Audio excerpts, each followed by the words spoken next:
Téléspectatrices de la télévision en offre, bienvenue dans votre émission Spécial Dialogue. Spécial Dialogue est une émission réservée exclusivement aux travaux du dialogue national inclusif et souverain.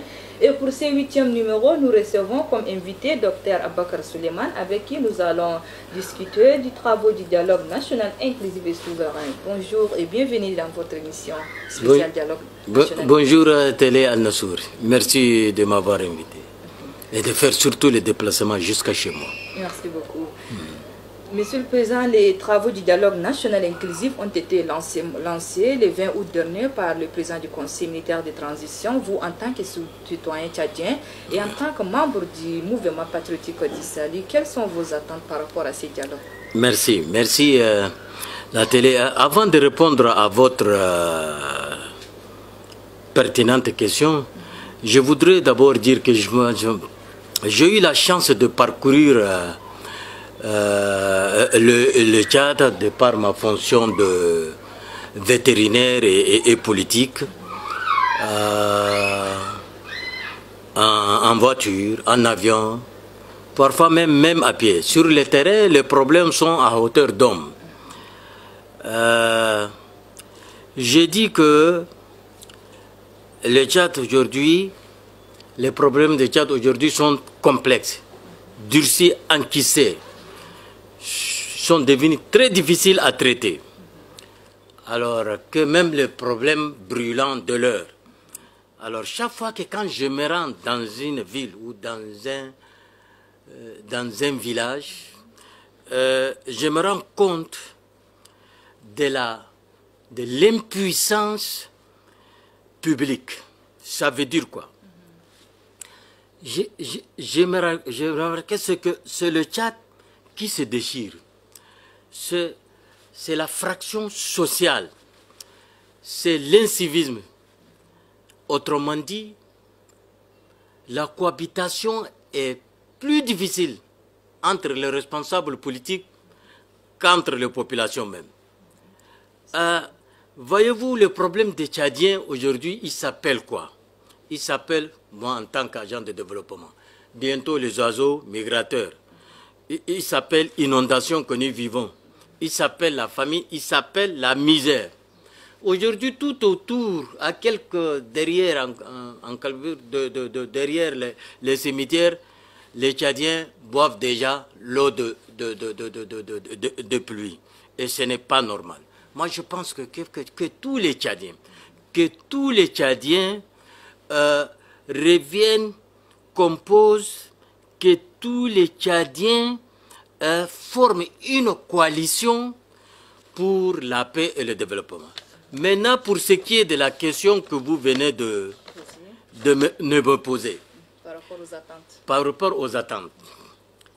Les attentes, mes attentes sont celles de toutes les Tchadiennes et tous les Tchadiens qui attendent la bonne réussite dans la dignité, dans l'honneur, pour le bonheur, justement, comme je le disais, de la population. C'est-à-dire de résolution, de constats et de recommandations, nous amenons, encore une fois, vers la paix, vers le développement de notre cher pays. Je vais vous raconter une petite histoire. Comme vous le savez tous, en juillet dernier, j'ai obtenu mon doctorat en économie de développement rural.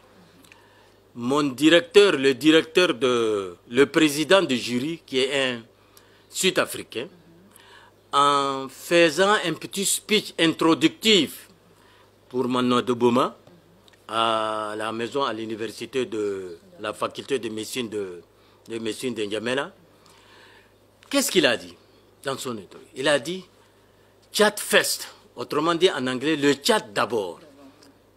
Tchad Fest, il l'a répété 3 fois.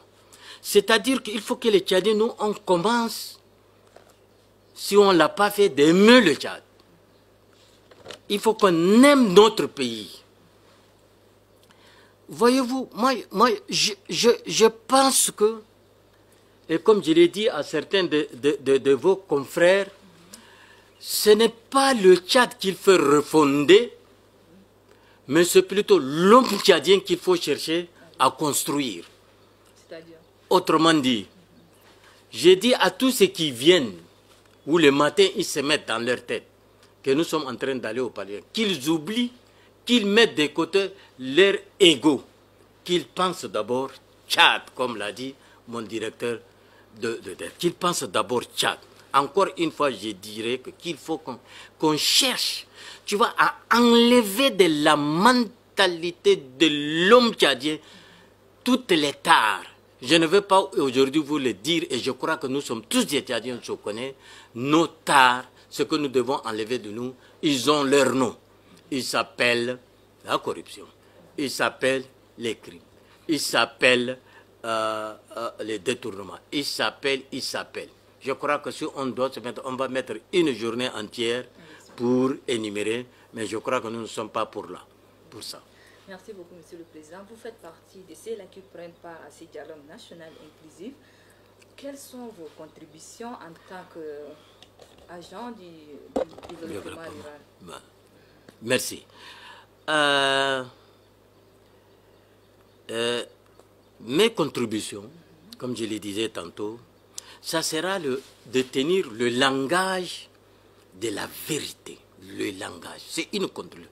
Que là où nous sommes là, dans cette salle, qu'on se dise de tenir le langage de la vérité sur les sujets que les gens appellent les sujets tabous, que nous devons les exorcer une fois et définitivement. Le langage de l'apaisement, le langage de la paix, le langage du vivre ensemble, le langage de la cohabitation. C'est comme ça que... D'ailleurs, vous n'êtes pas... J'ai déjà donné ma contribution, moi. J'ai fait une contribution sous forme de livret. Ce livret est aujourd'hui entre les mains de presque tous les participants.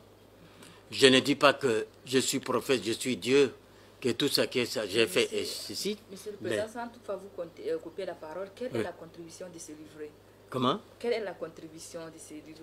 Quel avantage pourrait apporter ces livres? Ah oui, ce livret-là parle justement du développement rural dans son ensemble. Quand on dit développement rural, c'est le ministère de l'élevage, c'est le ministère de l'agriculture, c'est le ministère de l'eau, c'est le ministère de l'environnement. J'ai essayé d'esquisser ici, d'abord, de faire ressortir les potentialités indéniables du Tchad. Imaginez qu'au Tchad, on a 120 millions de têtes de bovins. Imaginez une seule minute seulement, on prend seulement les 80 millions. Que chaque bœuf coûte, par exemple, 500 000 francs CFA. Je crois que si on multiplie 80 millions par 500 000 francs CFA, toutes les calculatrices du monde ne pourront pas contenir les chiffres qui vont s'aligner. Donc, voyez-vous. Et quand vous voyez, j'ai mis en face les statistiques, c'est-à-dire certaines caractéristiques, que si nous ne sommes pas les derniers, certains indicateurs, si nous ne sommes pas les derniers, si nous ne sommes pas l'avant-dernier, nous sommes les derniers. Donc ce livret-là, en partant, je vais vous le dire, lisez-le.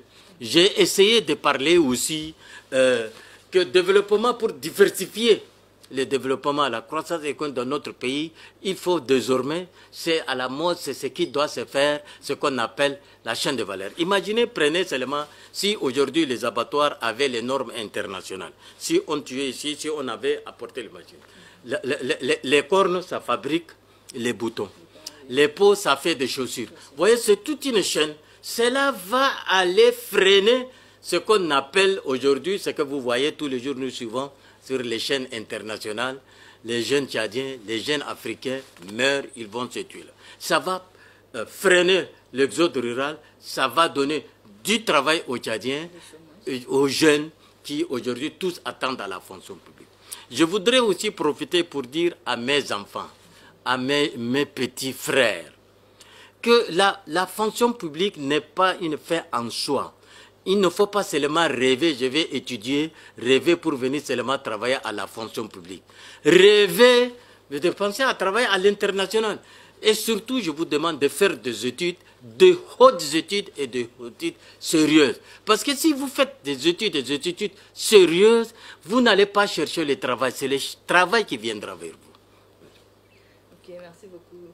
Monsieur le Président, on a commencé avec les travaux du dialogue depuis le 20, mais jusqu'à là, beaucoup de Tchadiens ne comprennent pas le sens de ces dialogues. Particulièrement, on a encore nos frères politico-militaires qui demeurent encore résistants. Et c'est aussi à l'intérieur du pays. Si vous avez un message à lancer à l'endroit de cela, ça serait lequel? Merci. Je dirais à mes frères, et sœurs politico-militaires, que arrêtons, écoutons les pleurs de veuves, les pleurs des papas, les chagrins des papas. Ça fait aujourd'hui 60 ans, plus de 60 ans que la guerre dure. Que tous ensemble, comme je le disais tantôt, pensons plutôt paix, pensons plutôt développement. Ça fait qu'on se dise tous, ça suffit, enough, ça suffit. Nous voulons plus de la guerre. Je leur dis aussi à mes frères là, que c'est le train de l'histoire tchadienne que nous sommes, du peuple tchadien que nous sommes en train de marquer là. Nous sommes en train de travailler là-dessus. Alors, j'ai dit à tout le monde de ne pas rater ce train-là. Il y en a qui disent déjà, c'est le train de la dernière chance. Je suis d'accord avec ces gens-là. D'ailleurs, aux grands événements du Tchad, pendant que ce qu'on a appelé ici, peut-être que vous vous êtes de la guerre de 9 mois, vous avez vu Iyadema traverser en pirogue. Le président Senghor, aujourd'hui d'ailleurs tous les deux sont défunts, qu'est-ce qu'il a dit à Hissène Habré? Il lui a dit, mon frère, arrête la guerre, arrête la guerre, arrête la guerre, parce que si tu rates cette occasion, si tu n'arrêtes pas la guerre, et en politique, une erreur se paie très cher. Et vous avez tous vu qu'à la fin, qu'est-ce qui s'est passé? Hissène a fui, après 9 ans, il a fui la capitale. Alors, j'ai dit encore une fois à mes frères politico-militaires que même à ceux qui sont là et à ceux qui viendront peut-être nous, de venir vite. Mais vous vous dites que vous avez ce qu'on appelle un agenda, un projet de société pour le peuple tchadien. Mais venez transformer tous ces politico-militaires, vous machin là, en parti. Et d'ailleurs, le président Mamad Idriss Déby Itno, il a répété même hier que les portes sont ouvertes. Venons. Et il a même dit, il est allé un peu plus loin, il a même signé un décret notifiant que tout ce qu'on aura arrêté au niveau du dialogue national sera exécutoire. Qu'est-ce qu'un Tchadien attend ou attendrait mieux que ça? Je crois que tous, il y a un temps pour la guerre, il y a un temps pour la paix. Je crois que le moment est venu que tous les Tchadiens viennent. Il faut d'abord venir, faites votre proposition, comme on l'a dit tout à l'heure, et maintenant, si après, on les exécute pas, et puis d'ailleurs, ce ne sont pas des choses qu'on va faire de demain. Il y en a qui sont ces recommandations qui seront là. C'est des recommandations qui seront exécutées à court, moyen et long terme. Voilà, je dis une fois encore à mes frères et sœurs politico-militaires que les portes sont ouvertes. Le Tchad, c'est le Tchad de tous les Tchadiens. Monsieur le Président, peut-être cela avait formulé des recommandations qui n'ont pas été prises en compte, raison pour laquelle ils ont refusé de signer l'accord et de venir participer à ces dialogues. Non, je ne pense pas que c'est comme ça que... Nous, mais madame, vous avez vu les accords de Doha?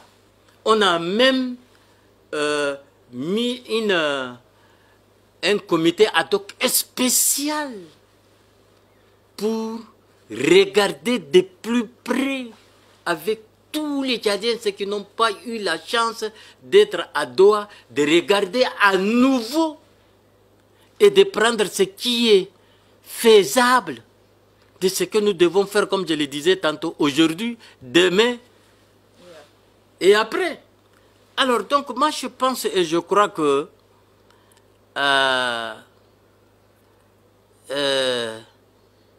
mes frères et sœurs, ils ont leurs problèmes. Il y aura toujours des problèmes. Nous ne sommes pas des prophètes, il y aura toujours des problèmes. Il y aura toujours des problèmes. Il y aura toujours des gens qui vont dire « ça, je ne suis pas d'accord », mais c'est la loi de la démocratie. Donc, il faut d'abord être. Viens, tu viens là-dedans. En ce moment, on verra si ce que toi tu veux faire est accepté ou pas, exécuté ou pas. Mais d'emblée, des préjugés, ça va marcher. Non, je ne pense pas que ça. Espérons qu'ils reviendront à la table de discussion, Inch'Allah. Ok, merci beaucoup. L'agenda des travaux a été adopté par le consensus et les travaux sont répartis en commission et sous-groupes thématiques. Quelle appréciation faites-vous? Oui, vous avez vu, hein, moi, comme je disais tantôt, j'ai eu la chance, encore une fois, d'assister à presque tous les forums qui se sont, selon les termes, forum, conférence nationale souveraine. On a fait 1, 2, aujourd'hui, dialogue. Et bien, vous savez, c'est toujours comme ça dans le monde des êtres humains. Qu'est-ce qui se passe? Au début, vous allez toujours avoir une fièvre qui monte. Chacun, soit il veut se positionner, chacun, soit il veut dire que je connais mieux que l'autre, chacun voudra faire passer. Mais vous-même, vous avez remarqué de vous-même que la fièvre est montée, mais doucement, elle s'est estompée. Doucement, nous sommes revenus à la raison. Et vous avez vu, les gens se sont répartis en groupes thématiques. Je crois qu'aujourd'hui, là, une bonne partie aura fini. Et peut-être déjà envoyé même, à l'heure où nous parlons, envoyé même au niveau du podium pour qu'il le travaille à nouveau. Mais dans ce genre de choses, les écarts de langage, les joutes, les mots inappropriés, moi je pense que c'est normal et c'est humain. Et aujourd'hui, je crois que chacun est revenu à de bons sentiments et tout le monde est en train de travailler sereinement dans de bonnes conditions. Ok, merci beaucoup, Monsieur le Président. Notre entretien est pratiquement à sa fin. Est-ce que vous avez un mot de fin? Le mot de la fin, qu'est-ce que je dis? Comme je vous l'ai dit tout à l'heure plus haut, toutes les Tchadiennes, tous les Tchadiens attendent, je dis bien, des constants, je le répète, des résolutions et des recommandations fortes, possibles, responsables, faisables, sûres, pour le bien de notre pays. Hein? Je crois que c'est ça que tout le monde attend. C'est ça que tout le monde attend. Et peut-être que vous avez eu l'occasion de faire un peu le tour des différents sites où sont logées les différentes commissions thématiques. Et les gens sont en train de travailler bien et à chaud. Et je crois que demain matin, à partir de 10h ou 11h, nous attendons l'heure exacte. On va commencer par ordre peut-être de la première ou de la dernière question. Et je répète encore une fois que ce que tous les Tchadiens attendent, même si ce n'est pas mon rôle d'aligner tous, attendent demain qu'on leur parle de l'équité, qu'on leur parle de la justice, qu'on leur parle de la cohabitation ensemble, qu'on arrête ce qu'on appelle le conflit humain. Tout ça, c'est quoi? C'est englobé dans le terme aujourd'hui à la mode, la bonne gouvernance. Et c'est tout le monde qui aspire à cela. Et je crois que c'est la raison même d'être de ce dialogue national et inclusif. Et je suis de ceux qui sont... Moi, j'ai toujours été, même dans les moments difficiles, j'ai toujours été optimiste. Je n'ai jamais été défaitiste. Je crois. Et je crois qu'en Dieu, vous avez vu nos différentes éminences religieuses ont prié de Al-Fatiha et que je prie que Dieu exauce nos prières, qu'on sorte avec des résolutions fortes. Et comme le président Idriss Déby Itno l'a promis, ces décisions seront immédiatement exécutoires pour le bien de nous tous, pour le bien du peuple tchadien, pour le Tchad. Je vous remercie. Inch'Allah. Merci beaucoup. Merci. Amis téléspectateurs Je et ne sais pas si téléspectatrices, vous suivez toujours votre émission spéciale Dialogue National Inclusif et nous arrivons au terme du temps qui nous est imparti et je rappelle que nous avons reçu comme invité Dr Abakar Suleiman qui est un docteur en économie du développement rural, en même temps membre du mouvement patriotique du salut. Docteur, merci d'avoir accepté notre invitation. C'est moi qui vous remercie. Et à vous téléspectateurs et téléspectatrices, bon suite de programme sur la télévision en Nasra 24, espérant vous retrouver très prochainement dans un autre numéro. Merci.